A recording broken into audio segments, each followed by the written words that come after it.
കഴിഞ്ഞ ദിവസം പിണറായി വിജയന്റെ വീട് റെയ്ഡ് നടത്തിയ ED സംഘത്തെ ആക്രമിച്ച ആ സംഭവത്തിൽ ഇതുവരെ അറസ്റ്റിലായവരുടെ എണ്ണം 16 എന്നാണ് റിപ്പോർട്ടുകൾ സൂചിപ്പിക്കുന്നത്. ഈ ED സംഘത്തെ ആക്രമിച്ച പിണറായിയുടെ ഗുണ്ടാ സംഘത്തെ അല്ലെങ്കിൽ CPMന്റെ ഈ ക്രിമിനലുകളെ നിയന്ത്രിക്കാൻ പോലീസിന് കഴിഞ്ഞില്ല. അത് ശരിയായൊരു വസ്തുതയാണ്. ഇവിടെ രമേശ് ചെന്നിത്തല പരാജയപ്പെട്ടു അല്ലെങ്കിൽ ആഭ്യന്തരമന്ത്രി പരാജയപ്പെട്ടു എന്നൊക്കെ പറയുന്നതിൽ അതിൽ വലിയ സാങ്കത്യമില്ല. കാരണം ആ ഒരു മോബ്, ആ ഒരു ജനക്കൂട്ടം നിയന്ത്രിക്കാൻ പര്യാപ്തമായ പോലീസൊക്കെ അവിടെയുണ്ട്. ഹെൽമറ്റ് ധരിച്ച, ഷീൽഡ്, ലാത്തിയുമൊക്കെ ഉള്ള പോലീസ് സംഘം അവിടെയുണ്ട്. 5-6 പോലീസുകാരൊന്നുമില്ല, അവിടെ നിരവധി പോലീസുകാരുണ്ട്. പക്ഷേ ഒരു സംഘം ഗുണ്ടകൾ, ഒരു സംഘം ക്രിമിനലുകൾ മനഃപൂർവ്വം ആക്രമിക്കാൻ വേണ്ടിയിട്ട് തുനിഞ്ഞിറങ്ങിയാൽ പോലീസ് അവിടെ പരാജയപ്പെടും. അതാണ് യഥാർത്ഥത്തിൽ ഇന്നലെ കണ്ടത്. മാത്രമല്ല, പിണറായിയുടെ വീട്ടിൽ ഈ അനിഷ്ട സംഭവങ്ങൾ അരങ്ങേറുമ്പോൾ, ഈ അക്രമ സംഭവങ്ങൾ അരങ്ങേറുമ്പോൾ CPMന്റെ സമുന്നത നേതാക്കളൊക്കെ അവിടെയുണ്ട്. CPMന്റെ സംസ്ഥാന സെക്രട്ടറി ഉണ്ട്, ജില്ലാ സെക്രട്ടറി ഉണ്ട്. അങ്ങനെ ഏറ്റവും പ്രധാനപ്പെട്ട നേതാക്കന്മാരൊക്കെ അവരുടെ ഒക്കെ സാന്നിധ്യത്തിലാണ് ഈ അന്വേഷണ ഉദ്യോഗസ്ഥന്മാർ പുറത്തേക്ക് പോകുമ്പോൾ, 3 കാറുകളിലേക്ക് പുറത്തേക്ക് പോകുമ്പോൾ ഏറ്റവും നിന്ദ്യമായ രീതിയിൽ ചുടുകട്ട കൊണ്ട് കാറിന്റെ ഈ ചില്ലുകൾ തകർത്ത് അതിനുള്ളിലുള്ള ഉദ്യോഗസ്ഥന്മാരെ ആക്രമിച്ച്, ആ ഡ്രൈവർക്ക് കണ്ണിന് പരിക്ക് പറ്റി, അതിനുള്ളിലുള്ള ED ഉദ്യോഗസ്ഥന്മാരെ മാരകമായി ആക്രോശിച്ച് ചാടുകയാണ്. ആരാണ്? സാധാരണ ഈ നമ്മൾ കാണുന്ന ഈ പിണറായിയോടുള്ള ഭക്തി മൂത്ത് ഭ്രാന്തായ ആൾക്കാർ. ഇത് CPMന്റെ നേതാക്കളൊക്കെ അതിനുശേഷം പറഞ്ഞത് ഞങ്ങളുടെ സഖാക്കളല്ല ആക്രമിച്ചതെന്നാണ്. ആദ്യം തന്നെ ഇവർ പറഞ്ഞത് അങ്ങനെയാണല്ലോ, ആദ്യം തന്നെ നിഷേധിക്കല്ലോ. അതായത് ഈ ED സംഘത്തെ ആക്രമിച്ചത് CPMകാരല്ല. പിന്നെ ആരാണ്? CPMകാരല്ലാത്ത ഇവിടെ BJPക്കാരോ കോൺഗ്രസ്സുകാരോ പോയി കണ്ട് ED സംഘത്തെ ആക്രമിക്കൂ? പറയുന്നതിനൊരു ലോജിക്ക് വേണ്ടടോ. ഒരു ഉറപ്പില്ലാതെ പറയാണ് ഞങ്ങളുടെ സഖാക്കളല്ല ആക്രമിച്ചത്. അതായിരുന്നു ഇവരുടെ ആദ്യത്തെ പ്രതികരണം. പിന്നെ ആരാണ്? അത് പിണറായിയോടുള്ള സ്നേഹം, പിണറായിയോട് അദമ്യമായ സ്നേഹമുള്ള ചില ആൾക്കാരാണ്. അതാരപ്പം അങ്ങനത്തെ ആൾക്കാർ? പിണറായിയോട് ഇത് പിണറായിക്കെതിരായ ഒരു സംഭവമല്ലല്ലോ. ഈ സംഭവം ഇവരൊന്നും മനസ്സിലാക്കുന്നില്ല. പിണറായിയുടെ മകൾ വീണ വിജയന്റെ ഒരു കള്ളപ്പണ ഇടപാട്, ആ കള്ളപ്പണ ഇടപാട് അത് അന്വേഷിക്കാൻ വേണ്ടിയിട്ട് പരിശോധന നടത്താൻ വേണ്ടിയിട്ട് ED സംഘമാണ്. വീണ വിജയനെ അറസ്റ്റ് ചെയ്ത് കൊണ്ടുപോയിട്ടൊന്നുമില്ലല്ലോ. അവരവിടെ അന്വേഷിക്കാൻ വേണ്ടി വന്നതാണ്. അവിടെ റെയ്ഡ് നടത്തുകയാണ്, അതിന്റെ രേഖകളൊക്കെ തിരയുകയാണ്. അതിന് CPMകാർക്ക് എന്തിനാ കുരുപൊട്ടുന്നത്? അല്ലെങ്കിൽ പിണറായി വിജയനെ സ്നേഹിക്കുന്ന ആൾക്കാർക്ക് എന്തിനാ കുരുപൊട്ടുന്നത്? പിണറായി വിജയന്റെ മോളായതുകൊണ്ടാവാം. ഇനി നമുക്ക് അങ്ങനെ ഒരു വാദത്തിന് സമ്മതിക്കാം. പിണറായി വിജയന്റെ മോളായതുകൊണ്ട് പിണറായി വിജയനെ സ്നേഹിക്കുന്ന, പിണറായി വിജയനെ ആരാധിക്കുന്ന അമ്മതിന് മുതല് ആരാധിക്കാനും സ്നേഹിക്കാനും ഒക്കെ പറ്റിയൊരു മുതലാണ് അക്രമോത്സുകതയുടെ ഒരു പ്രതീകമായി മാറിയ കേരളത്തിലെ ആദ്യത്തെ രാഷ്ട്രീയ കൊലപാതകം അറിയാലോ. കേരളത്തിലെ ആദ്യത്തെ രാഷ്ട്രീയ കൊലപാതകം വാടിക്കൽ രാമകൃഷ്ണനെ മഴുകൊണ്ട് വെട്ടിക്കൊന്ന കേസിലെ 1-ാം പ്രതി ആയിരുന്നു കേട്ടോ പിണറായി വിജയൻ. പിന്നീട് പ്രതിപ്പട്ടികയിൽ നിന്ന് പോയതാണ്. ഏതായാലും പ്രതിപ്പട്ടികയിൽ ഉണ്ടായിരുന്നു എന്നുള്ളത് ഒരു ചരിത്ര വസ്തുതയാണ്. ഞാൻ അതിലേക്കല്ല കടക്കുന്നത്. പിണറായി വിജയന്റെ ഒരു ക്രൂര മുഖം മനസ്സിലാക്കാൻ വേണ്ടിയിട്ടാണ്.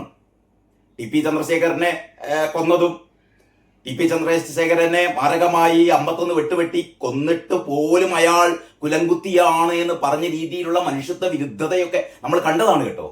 ഏതായാലും അത്തരത്തിലുള്ള മനുഷ്യത്വ വിരുദ്ധനെ ആരാധിക്കുന്ന ആൾക്കാരുണ്ടാവാം. അങ്ങനെയുള്ള ആൾക്കാരാണ് ഈ പ്രശ്നമുണ്ടാക്കിയത് എന്നാണ് ഇവർ പറയുന്നത്. പോട്ടെ. ഏതായാലും ഈ അക്രമി സംഘം ഇന്നലെ നമ്മൾ കണ്ടു. പാളയം ലോക്കൽ കമ്മിറ്റി ഓഫീസിലേക്ക് കയറുന്നു. അവിടെ പോലീസുകാരെ കയറ്റുന്നില്ല, പോലീസുകാരെ ഭീഷണിപ്പെടുത്തുന്നു. അങ്ങനെ ചുരുക്കി പറഞ്ഞാൽ ഈ ആക്രമണകാരികളുടെ മുന്നിൽ, അല്ലെങ്കിൽ CPM ഗുണ്ടകളുടെ മുന്നിൽ, CPM ക്രിമിനലുകളുടെ മുന്നിൽ പോലീസ് സംഘം യഥാർത്ഥത്തിൽ അപഹാസ്യരാകുന്ന ഒരു കാഴ്ചയാണ് ഇന്ന് നമ്മൾ കണ്ടത്. പറയാതിരിക്കാൻ വയ്യ. രമേശ് ചെന്നിത്തല ഇന്ന് പറയുന്നത്, ശരിക്കും രമേശ് ചെന്നിത്തല അങ്ങനെ പറയേണ്ട കാര്യമൊന്നുമില്ല. രമേശ് ചെന്നിത്തല ഇന്ന് പറഞ്ഞത് ബാലിശമായ ഒരു അഭിപ്രായമാണ്. അതായത് ഇങ്ങനെ ഒരു റെയ്ഡ് നടത്തുന്ന വിവരം സംസ്ഥാന സർക്കാരിനെ അറിയിക്കില്ല. രമേശ് ചെന്നിത്തലയ്ക്ക് ഇതൊക്കെ അറിയില്ലേ? രമേശ് ചെന്നിത്തല മുൻ വർഷം ആഭ്യന്തരമന്ത്രിയായിരുന്ന ആളല്ലേ? അങ്ങനെ ഒരു സംസ്ഥാന സർക്കാരിനെ ലോക്കൽ പോലീസിൽ നിന്ന് അറിയിച്ചുകൊണ്ടല്ല കേന്ദ്ര സംഘം റെയ്ഡിനിറങ്ങുക. അതീവ രഹസ്യമായി ഈച്ച പോലും അറിയാതെ അങ്ങനെയാണ് ഇവർ കടന്നു കയറുക. അല്ലാതെ രമേശ് ചെന്നിത്തലിനെ തലേ ദിവസം വിളിച്ചിട്ട് അല്ല രമേശ് ചെന്നിത്തലയല്ലേ, ഞങ്ങളിതാ ED സംഘം പുറപ്പെട്ടിട്ടുണ്ട് കേട്ടോ, ഞങ്ങൾ അവിടെ റെയ്ഡ് നടത്താൻ പോവുകയാണ്, നിങ്ങളുടെ സഹായം, അങ്ങനെയൊന്നുമില്ല പറയാ. സാധാരണ ഈ ED സംഘം ഈ റെയ്ഡ് നടത്താൻ പോകുമ്പോൾ അവരുടെ കൂടെ ഉണ്ടാവുക CRPF-കാരാണ്, കേന്ദ്ര സേനയുണ്ടായിരുന്നു, തോക്കൊക്കെ പിടിച്ചിട്ട് കേന്ദ്ര സേനാംഗങ്ങൾ ഉണ്ടായിരുന്നു. അപ്പൊ അതിലൊന്നും വലിയ കാര്യമില്ല. അപ്പൊ ഈ ആവശ്യമായ പോലീസ് സംരക്ഷണം നൽകിയിട്ടില്ല എന്നൊന്നും പറയുന്നതിൽ ഒരു അർത്ഥവുമില്ല.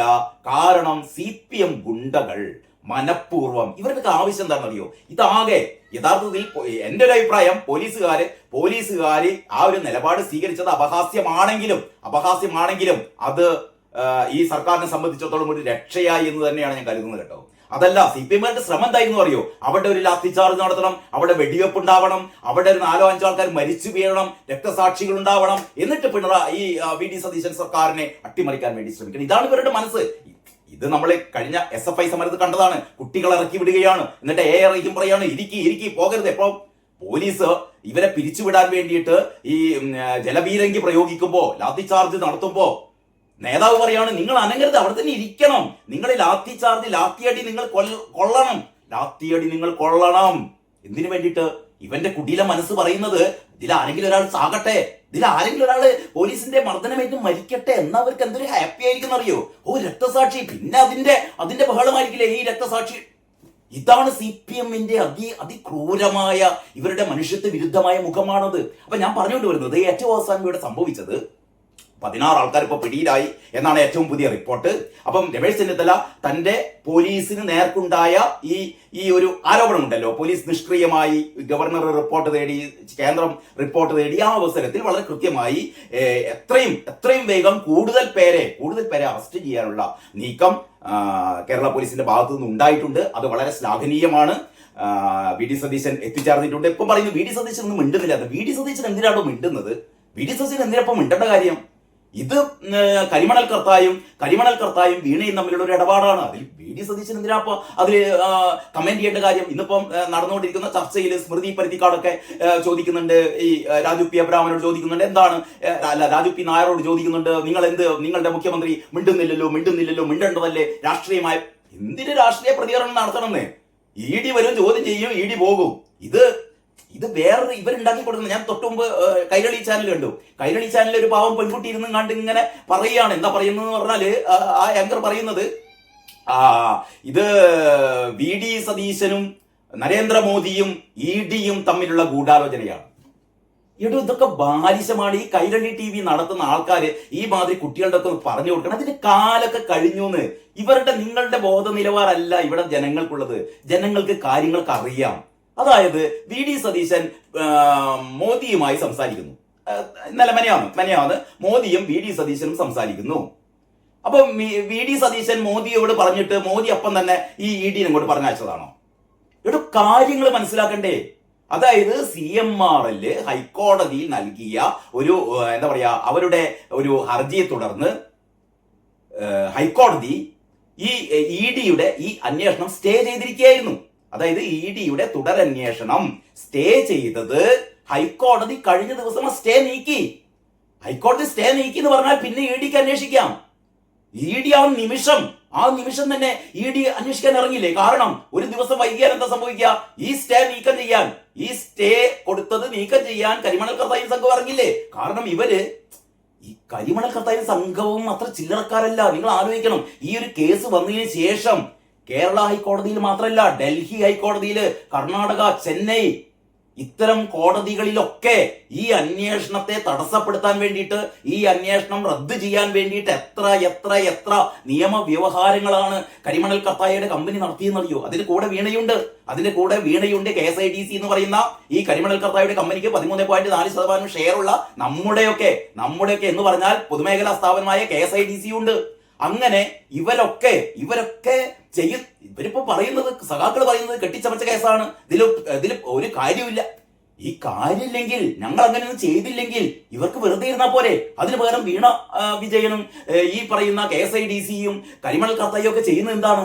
അവര് നിരവധിയായ ശ്രമങ്ങൾ നടത്തുകയാണ്, കോടതി വ്യവഹാരങ്ങൾ നടത്തുകയാണ്. ഈ SFIയുടെ അന്വേഷണം തടസ്സപ്പെടുത്തണം.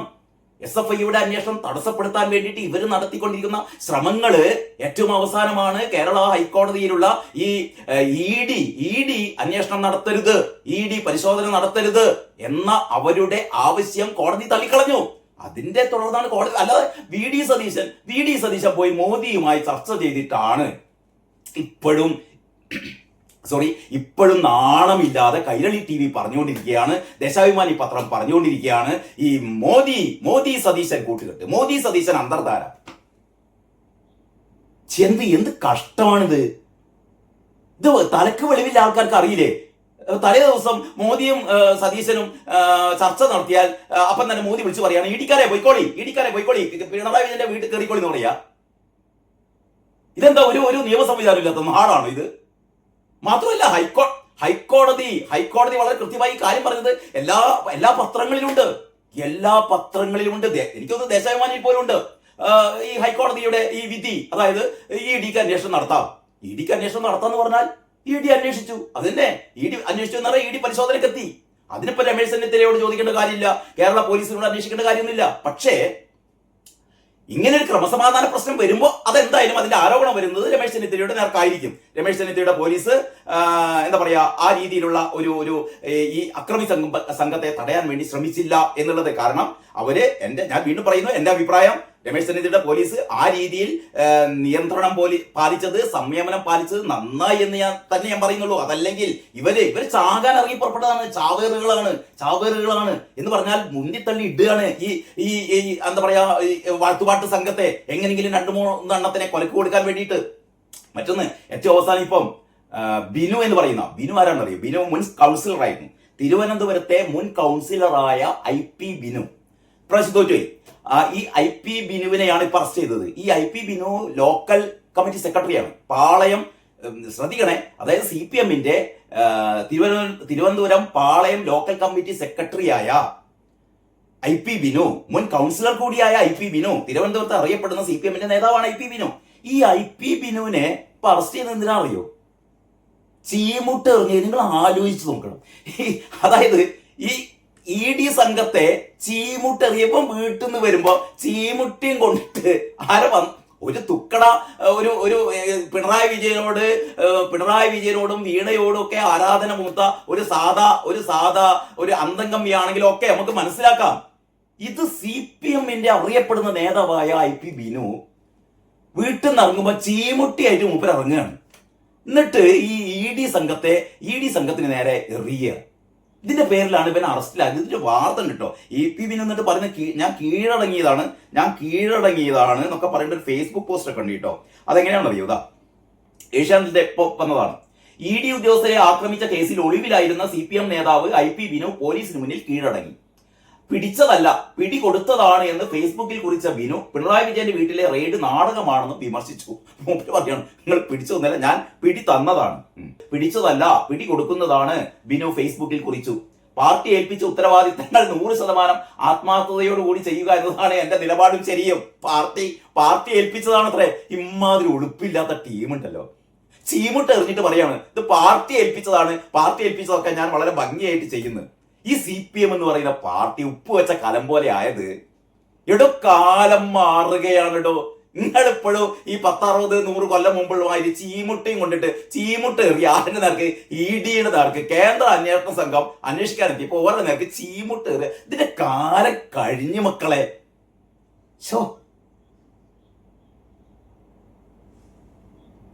അപ്പൊ ഏതായാലും 100% ആത്മാർത്ഥതയോടെ ആ പ്രവൃത്തി നിർവഹിച്ചു. അതിനിടയിൽ നിരവധി തവണ ജയിൽവാസവും അനുഭവിച്ചിട്ടുണ്ട് മൂപ്പര് കുറെ കാര്യങ്ങൾക്ക്. കഴിഞ്ഞ ദിവസം സഖാവ് പിണറായി വിജയനെയും കുടുംബത്തെയും ബന്ദിയാക്കി ED നടത്തിയ നാടക റെയ്ഡ് അങ്ങേയറ്റം വിമർശനാത്മകവും പരിഹാസ്യവുമാണെന്ന് ബിനു പറയുന്നു. ബിനു സഖാവ് പറയാണ് ഇതൊക്കെ പരിഹാസ്യം, നാടകം. ഈ ബിനു സഖാവിന് അറിയോ എന്തിന് ഇമാതിരി വേഷം കെട്ടാൻ നിൽക്കണം IP ബിനു സഖാവെ? വീണ വിജയനെ 2.78 കോടി അമുക്കിക്കണ് കേട്ടോ. വെറുതെ പറയല്ല, ഇതിന്റെയൊക്കെ രേഖയുള്ളതാണ്. വീണ വിജയനും സംഭവിച്ചതാണ് എനിക്ക് ഇത്രയും പൈസ കിട്ടിക്കുന്നത്. 2.25 കോടി. IP ബിനു തലകുത്തി മറിഞ്ഞാലും IP ബിനുവിന്റെ ജീവിതത്തിൽ 2.25 കോടി ഒന്നും ഉണ്ടാക്കാൻ പറ്റില്ല. സഖാവിന്റെ മോൾ ഉണ്ടാക്കി കഴിഞ്ഞു. എന്നിട്ട് അതിന് കൊട പിടിക്കാൻ വേണ്ടിയിട്ട്, അതിന് വെള്ളം പൂശാൻ വേണ്ടിയിട്ട് ഉളുപ്പില്ലേ ഇവിടെ എനിക്കൊന്നും? ഉളുപ്പില്ലേ? ഓ, ഒരു തുള്ളി വെള്ളം പോലും കുടിക്കാൻ അനുവദിക്കാതെ ഇത് എന്ത്? ഓഹോ, അതാണ് മൂപ്പരെ സങ്കടം. ഒരു തുള്ളി വെള്ളം പോലും കുടിക്കാൻ അനുവദിക്കാതെ ആരെ കാരണഭൂതത്തെയായിരിക്കും. ഇത് എന്ത് റെയ്ഡാണ്? ED VD ഡീലൊക്കെ സാധാരണ മനുഷ്യന് നന്നായി അറിയാമോ? സാധാരണ മനുഷ്യന്റെ കുത്തകാവകാശം പേർക്കാണ് ED VD റെയ്ഡ്. അതാണ് ED VD മോഡി റെയ്ഡ്. അത് ഞാൻ നേരത്തെ പറഞ്ഞത്. സുപ്രീം കോടതി വരെ തള്ളിയ കേസുകളിൽ എന്ത് റെയ്ഡാണ്? ഇതിപ്പോ സ്ഥിരം പറഞ്ഞുകൊണ്ടിരിക്കുകയാണ്. സുപ്രീം കോടതി വരെ തള്ളിയ കേസുകളിൽ ഇത് ഈ കുഴൽനാടനാണ് ഇതിനൊക്കെ കാരണമാക്കിയത്. ഈ കുഴൽനാടൻ ആവശ്യമില്ലാതെ പോയി കണ്ട് ഒരു അലമ്പ് കേസ് കൊടുത്തു. അതായത് ഈ പിണറായി വിജയന്റെ വിജിലൻസ് ഇത് അന്വേഷിക്കണം എന്ന് പറഞ്ഞിട്ട്.